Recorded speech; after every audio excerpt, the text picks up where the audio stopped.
মাটির গন্ধে ভরা গ্রামের গল্পে সেরা। তো চলো বন্ধুরা, নমস্কার সবাইকে, আমি মিলন। আজকে তোমাদের আমি আমাদের পরিবার আর গ্রামের কিছু বিশেষ মুহূর্ত আর পুজো পার্বণ দেখাতে যাচ্ছি।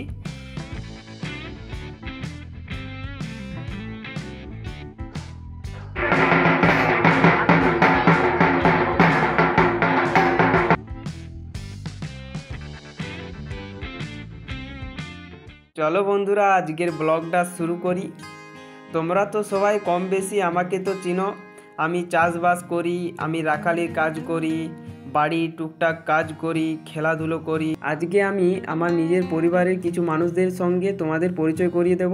তো প্রথমে আমার মাকে দিয়ে শুরু করি। এটা হচ্ছে আমার মা বাড়ির কাজ করে, বাড়ির দায়িত্ব পালন করে। এটা হচ্ছে আমার বড় কাকিমা দেখো হাই করছে তোমাদের। বড় কাকিমা বাড়ির দায়িত্ব পালন করে। এটা হচ্ছে আমার কেনামাও সাধারণত বাড়ির কাজ করে, বাড়ির দায়িত্ব পালন করে। এটা হচ্ছে আমার ঠাকুমা এখন বুড়ো বয়সে ঠাকুরের আরাধনা করে। আর এটা হচ্ছে আমার বড় মা, আমার বোনের ঠাকুমা। বড় মাও এখন ঠাকুরের আরাধনা করে, বাড়ির টুকটাক কাজ করে। আর এইটা হচ্ছে আমার ছোট কাকিমা, একটু লাজুক, তাই মুখটা ভালো করে দেখাচ্ছিল না।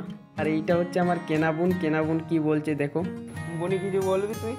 হাই বন্ধুরা, এখন আমার দাদা ভিডিও বানাচ্ছে, আপনারা সবাই সাপোর্ট করবেন, সবাই লাইক কমেন্ট একটু শেয়ার করে দেবেন। তো আমার বোনি কি বললো সবাই শুনলে। এখন যাদের দেখলে তারা সবাই আমরা একটা বাড়িতে না থাকলেও আমরা সুখের সময় সব সুখ ভাগ করে নিই এবং দুঃখের সময় দুঃখ ভাগ করে নিই। তো আমরা সবাই আনন্দে জীবন কাটাই। তো সবাইকার পরিচয় দেওয়ার পর তারা সবাই তোমাদেরকে বিদায় জানাচ্ছে দেখো।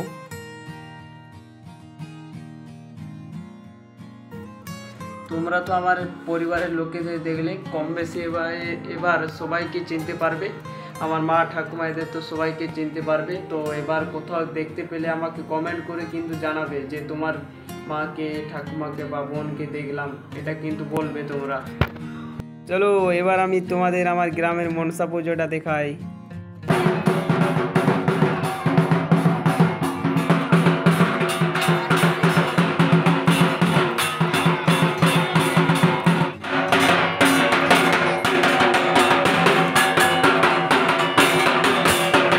এবার পাটাবল্লির সময় তো ঠাকুর মন্দিরকে আনা হয়ে গেলে তারপর পাটাবল্লি হবে।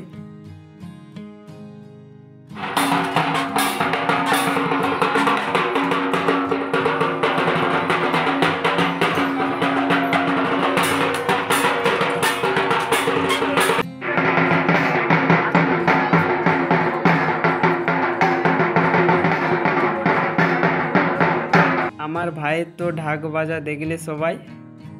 এবার দেখো মনসা মন্দিরে ভক্তরা শুয়ে দাঁড়িয়ে আছে এবং ভক্তি জানাচ্ছে। মনসা পুজো যখন হচ্ছিল তখন প্রচুর মানুষ ভিড় করেছিল। আর এগুলো আমার বন্ধু।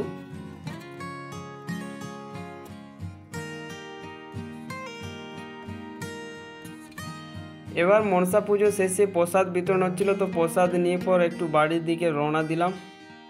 বাড়িতে আসার পরে দেখি একটা ভাই একটা কি বল বানাচ্ছে। এই বলটা দেখছো, বল বানাটি দেখো। তো এই বলটি আমরা ছোটোবেলা থেকেই খেলে এসেছি। এই বলটিতে আমরা ফুটবল খেলতাম, ক্যাচগুটি খেলতাম। তো তখন আমাদের সামর্থ্য ছিল না আর কি বল কেনার। আর এই ভাইটি একটু লজ্জা পাচ্ছিল। এই ভাইটির হাতেও একটা বল রয়েছে। চলো তোমাদের দেখাচ্ছে বলটি দেখো।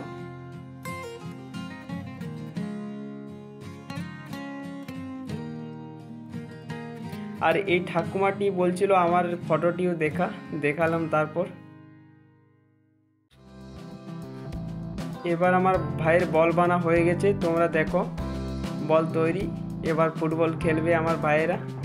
এই যে বলটি দেখছো, এই বলটি ভাই দড়ি, একটা সাধারণ দড়ি, জামা কাপড় আর একটু প্লাস্টিক দিয়ে তৈরি করেছে। তো এই বলটিতে যতই নিম্নমানের হোক না কেন, এই বলটিতে খেলে আমরা যত আরাম পেতাম এখনকার বলে তা পাইনি।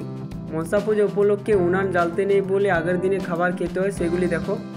এটা হচ্ছে সজনে শাক, এটা হচ্ছে কুঁদরি ভাজা, আর এটা হচ্ছে কাল্লা ভাজা, কাল্লা উচ্ছে যাকে বলে। এটা হচ্ছে খোসলা পিঠা আর কি, তিলের পিঠা আর কি। আমাদের এটি বলে যে খোসলা পিঠা। এটা হচ্ছে পোস্তু, আলু পোস্তু।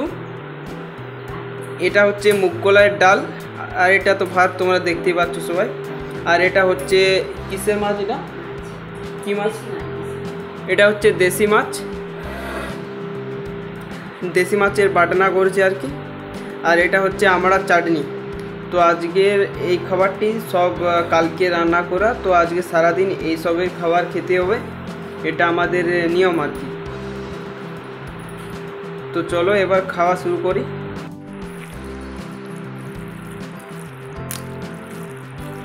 তো আজকের ভিডিওটা এতটাই। তো তোমাদের কেমন ভিডিওটা লাগলো সেটা কমেন্ট করে জানাবে, একটা লাইক করবে, শেয়ার করবে। আর আমার ইউটিউবের নামটা তো তোমরা সবাই জানো, গ্রামের মিলন চাষা ও রাখালের গল্প। তো সবাই সাবস্ক্রাইব করে দেবে। আবার দেখা হবে নতুন ভিডিওতে। তো তোমরা সবাই ভালো থাকবে, সুস্থ থাকবে। আর বলতে ভুলে যাচ্ছিলাম, কালকে লাইভ ক্লাস করব রাত্রি 8:30টার সময়। তো সেখানে সবাই উপস্থিত থাকবে, সবাইকার সঙ্গে কথাবার্তা বলবো।